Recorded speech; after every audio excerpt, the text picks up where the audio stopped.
Good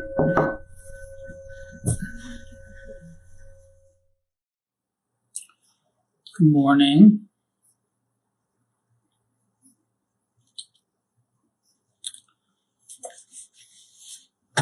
Today we are implementing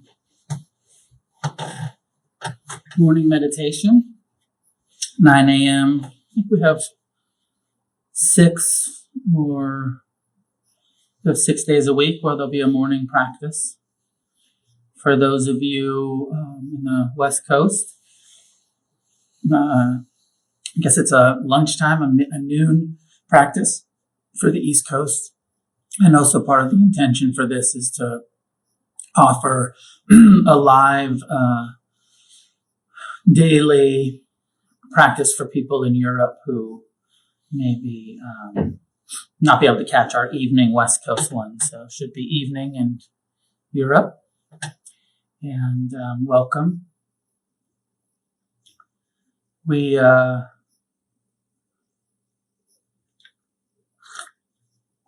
was thinking about a couple of things for this morning. One is just a basic mindfulness practice. And a little reminder overview about what the Buddha taught about mindfulness. And I think that primarily on my Wednesday mornings, I'll be going through the Satipatthana and doing insight, mindfulness, meditation instructions.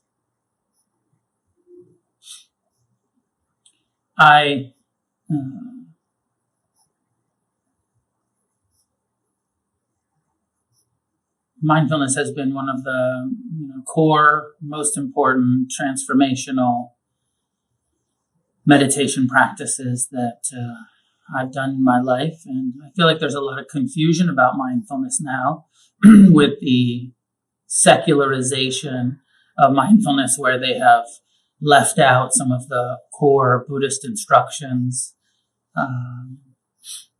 Also, so many people have done like the Vipassana, the Goenka course, where also they don't, Goenka doesn't offer the full instructions from the Buddha. He mostly keeps people in the first foundation and doesn't so much expand to the very important second, third, and fourth levels of mindfulness. So I'm going to go through that on Wednesday mornings. And one of the core things, especially as people are at home, that the Buddha taught is that mindfulness practice is much more than just sitting. And in the first foundation of mindfulness, which is our bodies, the physical body, which is where most people stop, which it's an important place to start, but we can't stop with just the body. In the first foundation, the Buddha says something like, bring attention into the body and feel the breath. Know if you're breathing in or you're breathing out. Know if the breath is deep or shallow, long or short. So this awareness of the breath, mindfulness of the breath, becomes a foundational practice. But the instructions quickly expand to what else is happening in the body. There's all of these other sensations. Feel your whole body, an embodiment, dropping the attention out of the thinking mind and feeling the body, and using the mind to investigate. One of the problems, I believe, issues that happens with meditation, especially mindfulness of the breath as the first instruction, is that there is this encouragement to ignore the contents of your mind, the thoughts about future and past. And it's a good preliminary instruction. Try to ignore your mind and feel your body. But it can create a adversarial relationship with our minds, which is, of course, not the point. We're not trying to hate our minds, or we're trying to develop wisdom. And one of the aspects of mindfulness is a quality of interest, a quality of investigation, of actually using the mind, and we can to think about what's happening.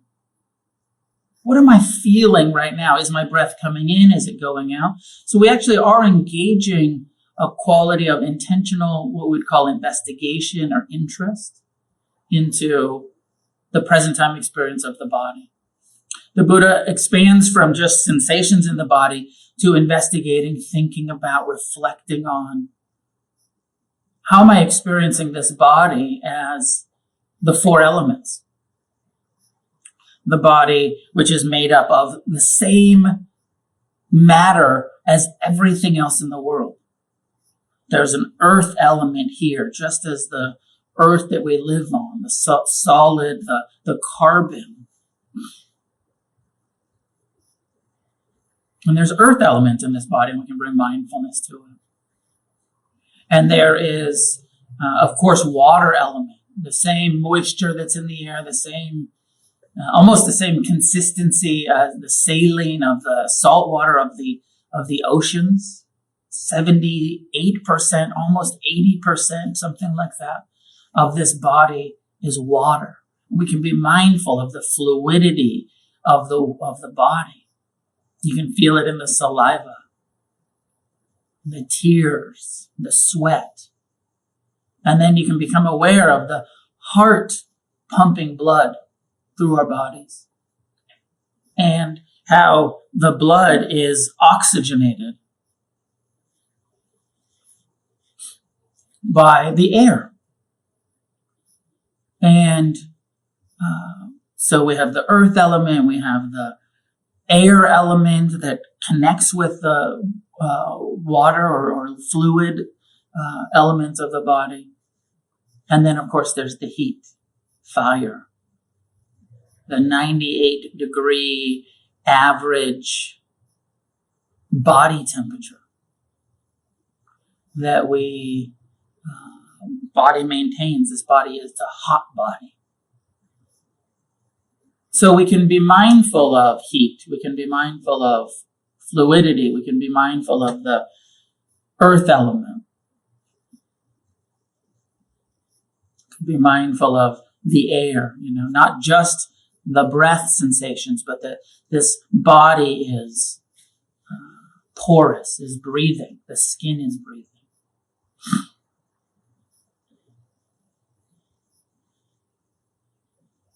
The first foundation goes on to talk about investigating, again, thinking about, using your mind, visualizing, investigating, that this body has, in the original teachings, the Buddha, with whatever limited knowledge of anatomy he had, which was pretty good, he said 32 parts.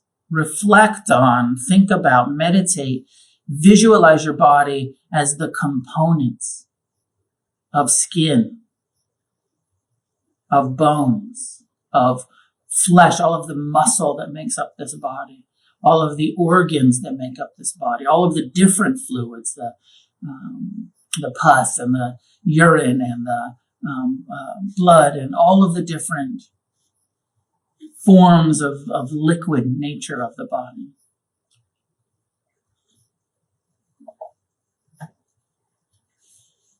And that there are ligaments and tendons and cartilage, and just really deeply, as you're mindful of the body, not just breath, but body. What is happening in this body? What is this body? And using our minds to investigate.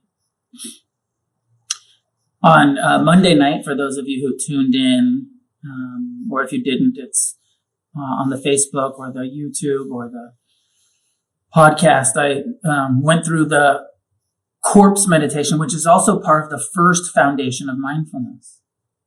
That this body, one of the one of the first things we learn as we start to meditate through paying attention to the breath, and we start to see, it's always changing. Everything is impermanent. Everything is changing. And then bringing this insight, this awareness, this understanding of impermanence, bringing it to the body itself. This body is impermanent. Everything has a beginning, a middle, and an end, including our physical form. And the Buddha's invitation is to make friends with death, become intimate, turn towards it, recognize that death is inevitable in an attempt to help us be more present. When we're denying death, we can be missing so much of the present because we think we have time. We can be procrastinating, putting so much off. I think that this coronavirus pandemic hopefully is waking a lot of people up to the preciousness of life, to the preciousness of relationship and community. And we get there, Buddhism encourages us to get there regularly, not just in emergencies, but in preparation for things like this. Turning towards death. So all of this is in the first foundation. And one of the refrains and one of the encouragements in mindfulness is become aware of the arising and passing away of breath. The breath arises and passes, of sensation. Sensation arises and passes. The impermanence, everything.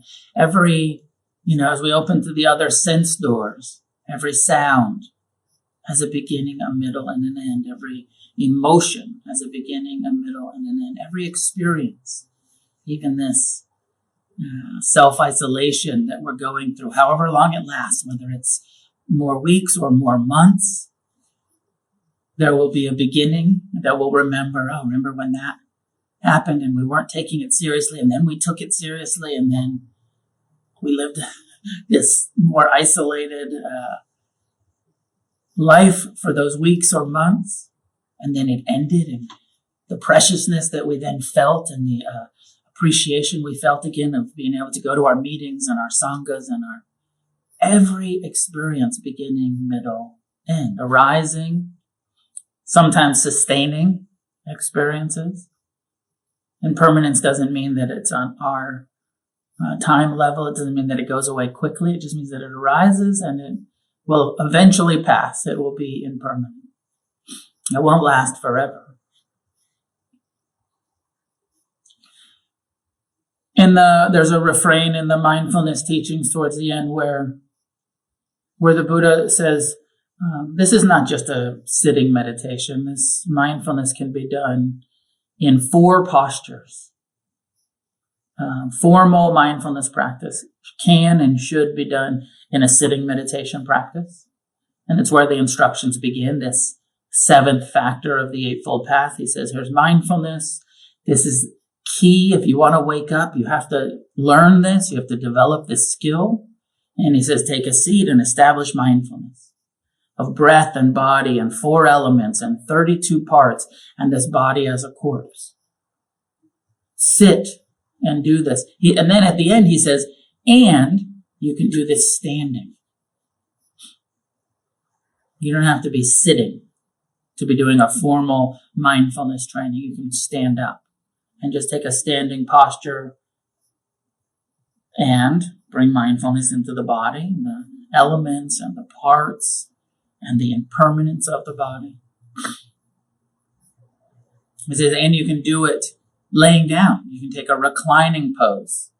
Some of us have seen the statues of the reclining Buddha, which is often the Buddha on his deathbed, where he's laying and he has his laying with his legs one stacked on top of the other, and the head being held up, shoulder on the ground.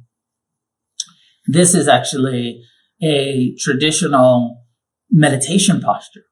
that is still done rather than laying comfortably on your bed with your head on the pillow, which is also okay. But this reclining Buddha, this reclining meditation posture is stack the legs and prop your head up with your elbow and establish mindfulness in the whole body. Again, investigating breath and sensation, elements and parts and corpse.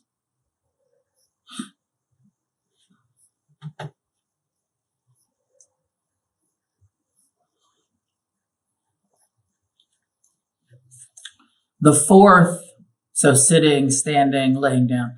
The fourth, what's called posture, but it's actually movement, is mindfulness of walking, mindfulness of movement. And it's really where I want to get to today, is the importance of bringing our attention in a formal way, in a practical way, into the body's activities. We do a lot of sitting meditation. Sitting meditation is key. You can't skip it. But also, so much of our lives are active, are moving. We want to bring, when I move my hand like this, when we move, we want to be, that's also mindfulness. Oh, arising and falling of my hand. All of the activities to be, it feels like this. It's present time awareness of movement, not just of stillness.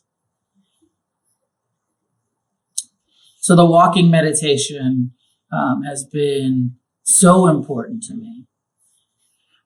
I learned it probably 30 years ago, maybe on my first meditation retreat. And at first it didn't make sense. And a lot of people are kind of like, wait, we're just walking and this is meditation.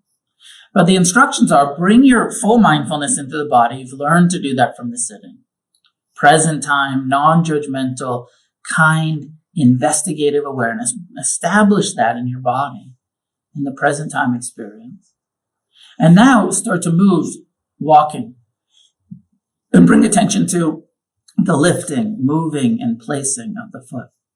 Lifting, moving, and placing of the foot. In the sutta, it says something like, walking, know that you're walking. This, what mindful awareness allows you to receive, I'm walking. And how often in our lives are we walking and so lost in our heads, worried about something, resenting something, fantasizing about something that we're not really even aware that we're walking. And all of a sudden we arrive, or we're up the stairs, or we're in the kitchen all of a sudden. We weren't even aware that we were walking. And then all of a sudden here we are looking in the refrigerator. Mindfulness then gives us I'm walking. Where am I going? I'm heading to the kitchen, or I'm turning the television on, or whatever it is. Many people practice yoga. And yoga, if we bring mindfulness to it, is an amazing meditation. It can be an amazing, either a mindfulness practice, awareness of what the body's doing and what we're doing with the body. Or it can be a concentration practice. If you're just really focusing on getting into the posture and holding the posture, it can also be concentration. But it's quite a good, way that some more and more people are bringing mindfulness to movement rather than just running. Although running can be, cardio can definitely be a mindfulness practice too. But of course, when you slow down and you're doing movements and you're holding movements and you're not going anywhere, not, out so much looking out into the world, but you're walking slowly back and forth. The traditional walking meditation is to find a path. And if you're at home and you're staying at home, which hopefully you are, it can just be right there in your living room or your bedroom. And just walking to the wall, stopping, pausing, turning, walking back, but with mindfulness, right? left, just pacing right there in your living room as a meditation practice, sitting and then walking one step at a time and investigating what's walking like? What am I feeling? How does this body navigate, traverse?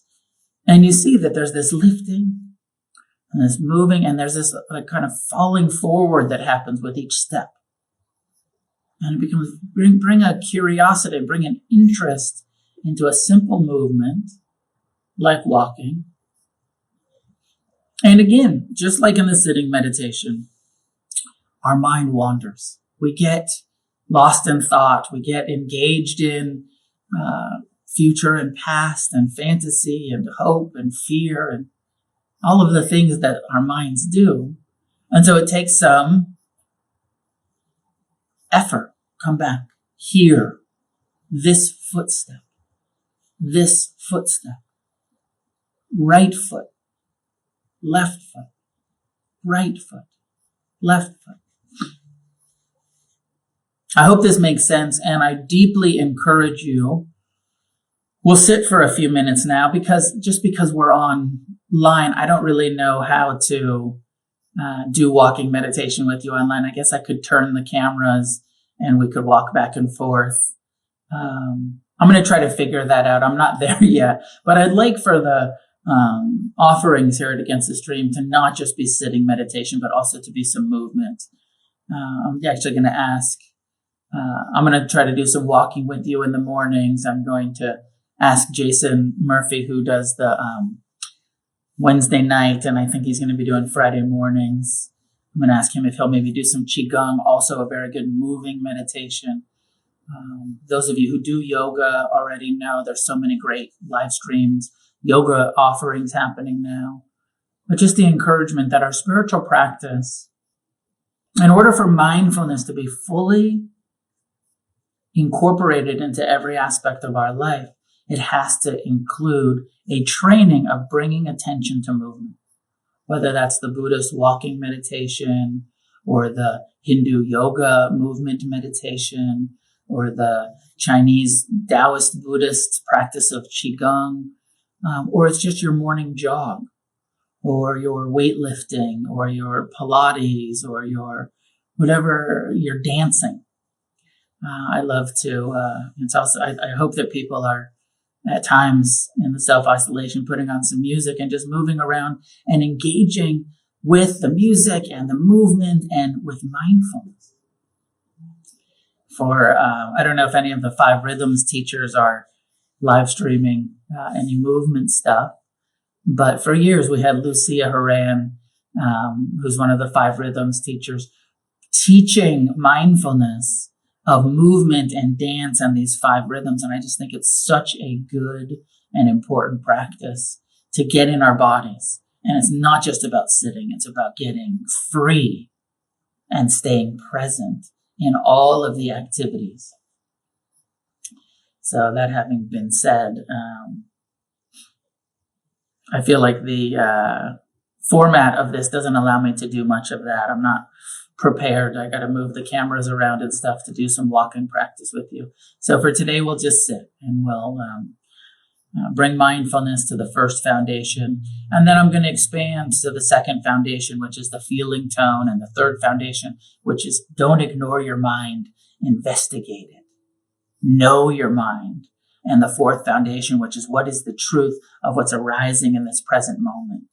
And the sense doors and the hindrances. And anyways, I'll get there in the coming classes. So simple body practice this morning. If you'd like to join me, please find a way to sit that is upright and relaxed.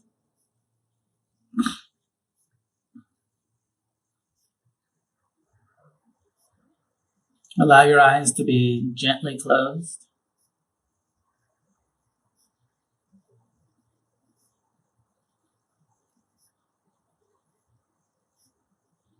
Release any unnecessary tension.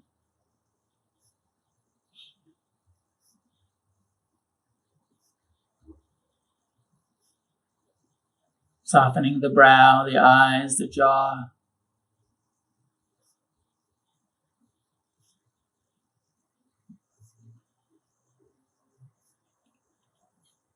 Releasing the shoulders. And especially the belly. See if you can soften your stomach. With each exhale, softening into the present. This allows the body to be more receptive. Sometimes the tension that we hold is resistance, is aversion, is fear.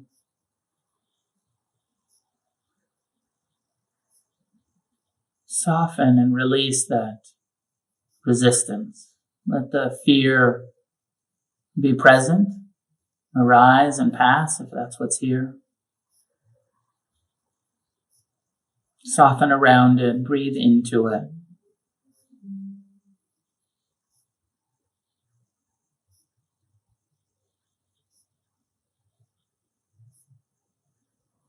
And establish present time awareness in the body.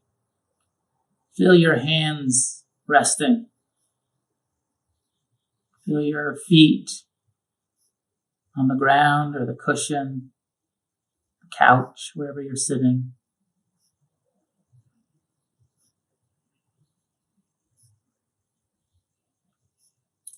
Scan the attention up from the feet into the shins and calves. What sensations are here in the lower part of your body? Bring attention into the knees and up into the thighs. Feel the places of contact again, where the hands resting on your legs or your lap. Contact with the cushion.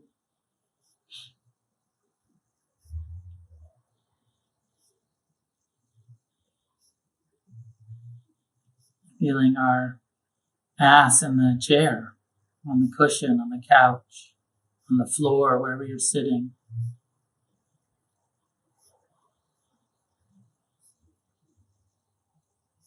What sensations are arising in the body right now? Again, remember, you can use your mind. You can think about, direct, investigate. What's happening in my body? What am I feeling?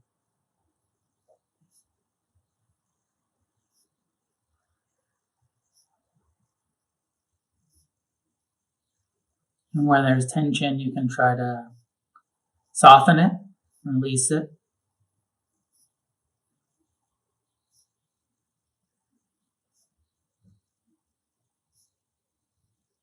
Let the jaw hang slack.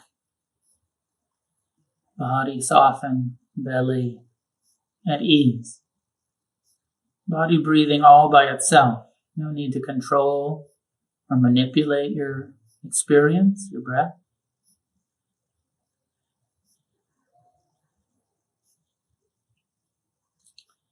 Bring attention up into the abdomen, soft belly, upright spine, the rest of the body hanging loosely. Let your arms, your shoulders hang, resting.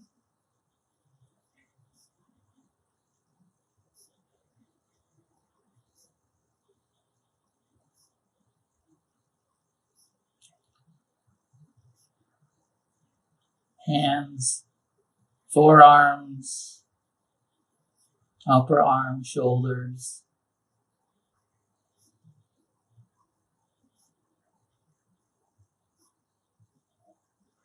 This body filled with blood, excrement, urine.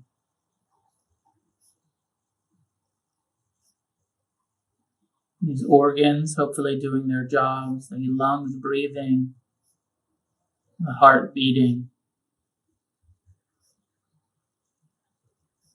digestive system, nervous system.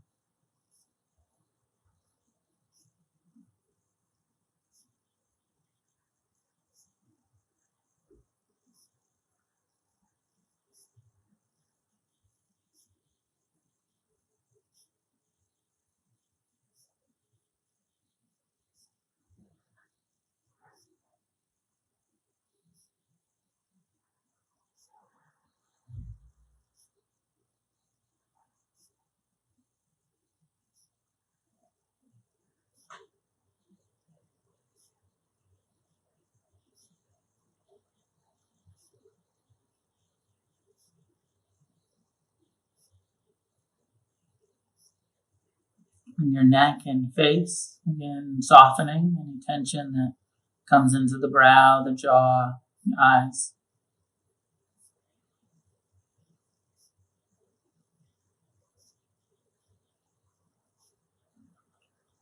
And then letting the attention rest in the sensations that the breath creates. Each breath expanding, contracting the chest, the rising and falling of the belly, and the air entering and exiting through the nostrils.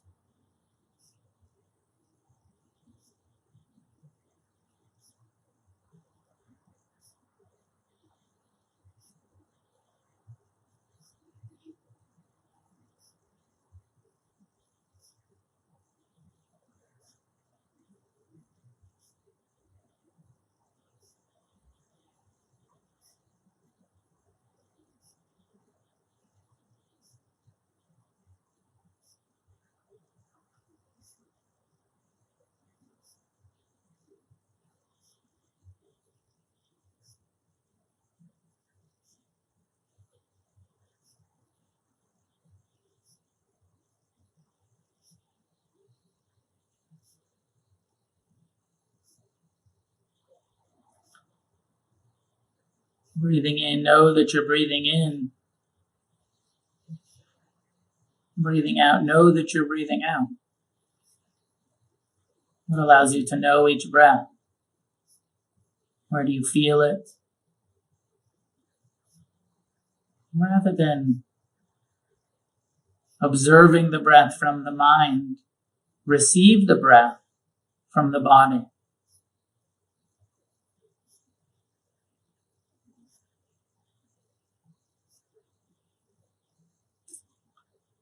Don't watch your breath from the conscious thinking mind.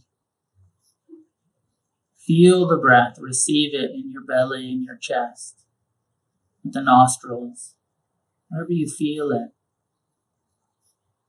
But an embodied, receptive mindfulness of the body breathing.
Over and over, softening into the present as it is,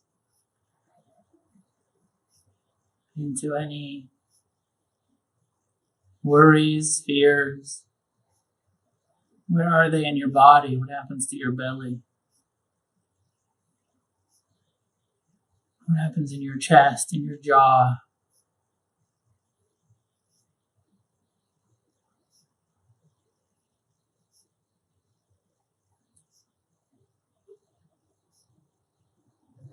Soften and know the impermanent nature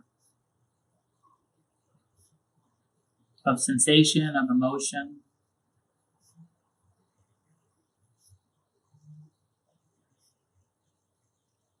rising and passing,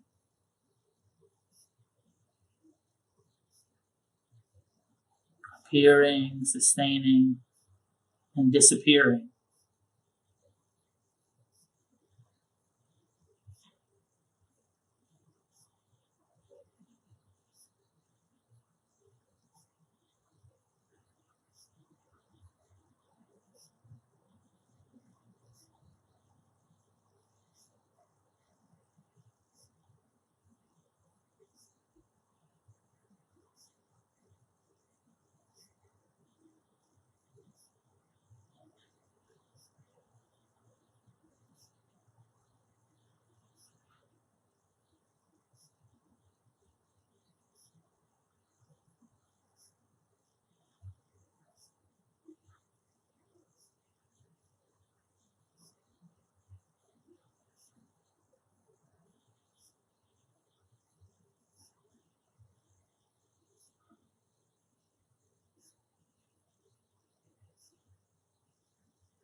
Of course, the attention gets drawn into the mind. We get involved in thoughts of future and past.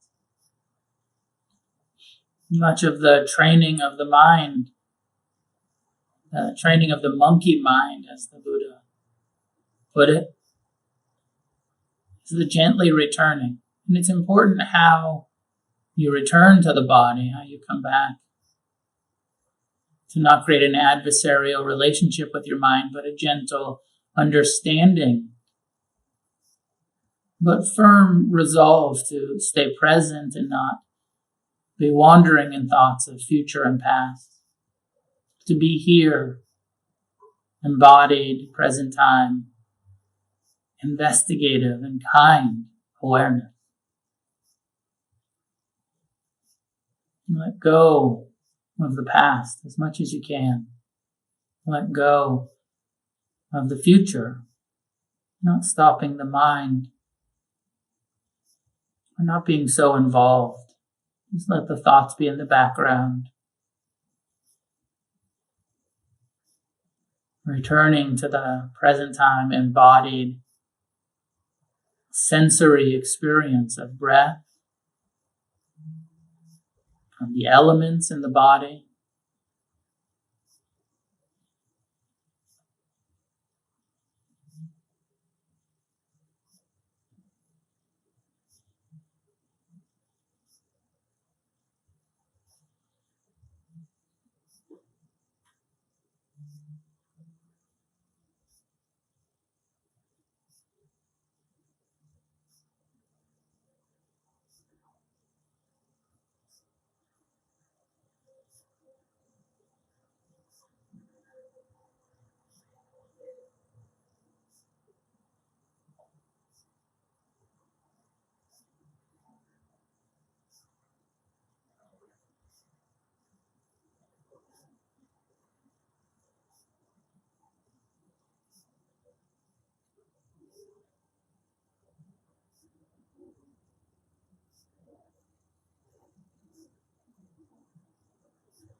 I feel inspired for our last few minutes, and when you're ready, you can allow your eyes to open, just a short sitting.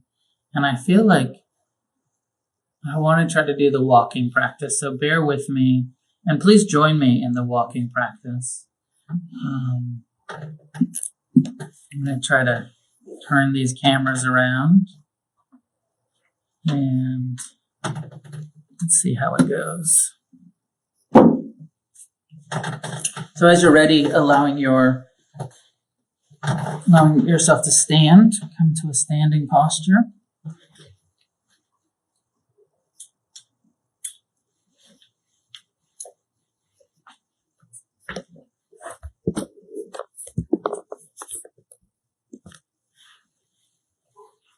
Okay. So just standing meditation first, just continuing the kind of mindfulness we were doing in the sitting. Present time, embodied, feel your feet on the ground. You might let your hands hang loosely by your side. Eyes open or closed, up to you. Just mindfulness of upright connection with the floor, with the earth. And then shifting weight into the right foot and just feeling, okay, all of that extra pressure over there. Shifting into the left foot, extra pressure. So we're letting go of the focus of breath and continuing this intention just in the whole body. What's the body feel like? And there's that kind of swaying that happens as we stand, doing a standing mindfulness, checking out what's happening in the back and the shoulders. And then I'm going to have to take this mic off, but beginning to walk.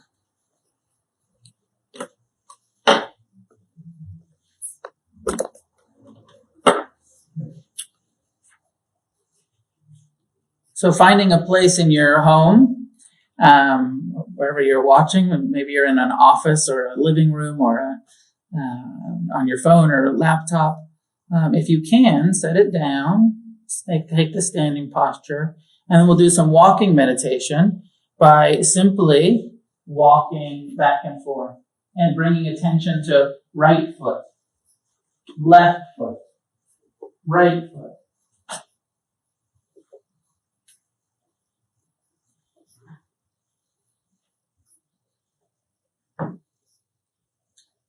Pausing as we turn around. And then again, to get to the edge of the room, whatever space you're in, and then coming back. Right, left, right, left. Simply walking with an embodied intention. Right, left, right, left. And then again, pausing. Feeling the body, mindfulness of the body. And then turning again.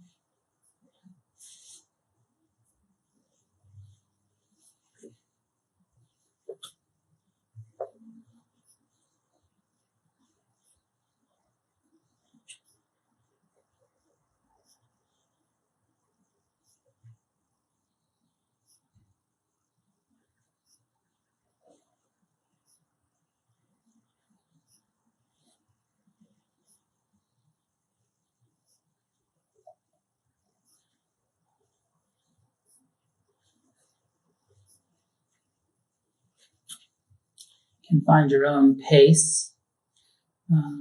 You're probably not in a large space. I have the luxury of being alone in the meditation center. So however many footsteps, and then stopping, mindfully turning, investigating. And just like in sitting meditation, the attention gets drawn into the future and the past. And the effort is coming back here, this body, turning again, and just slowly walking back and forth as a meditation practice.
So I hope that you are also engaging in this and continue.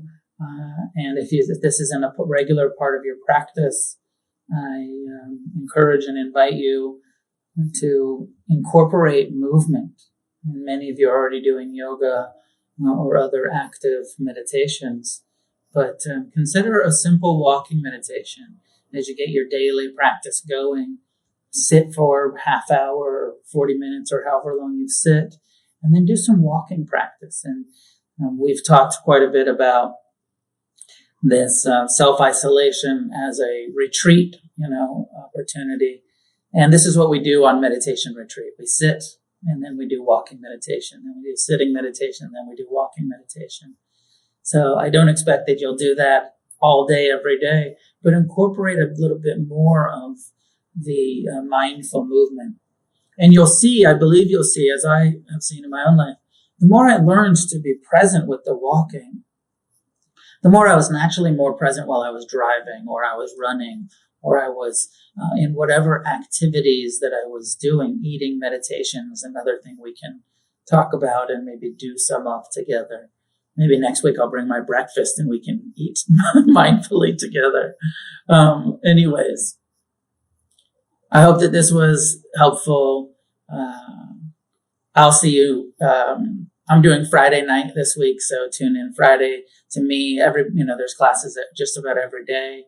And then I'll be back Wednesday morning. So this week I'll have Friday, Monday, Wednesday. So hope you're taking it easy on yourself and on the world, and being present and being kind. And if you can, leave a donation. Of course, Against the Stream is in need of some financial support in this time where we're not having classes. So if you're in the position to leave some donations, there should be links on the Instagram, the Facebook, and you can come to the website to againstthestream.com. And thank you for doing that. If it's possible for you to do that, we deeply appreciate it.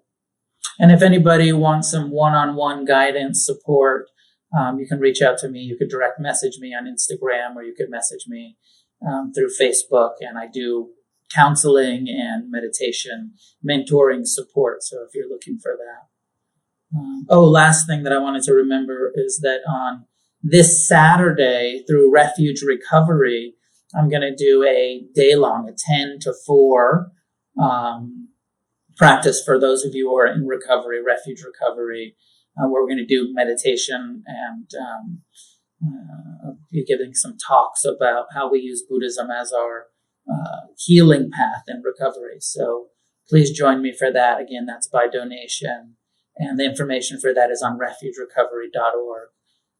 Please tell others about that if they're maybe interested in the Refuge Day Long on Saturday, which we're going to do on Zoom and live stream on Instagram and Facebook. So we're still figuring all of this out, the technology. Bear with us, and may the goodness that comes from our practice this morning be an offering to all beings in existence.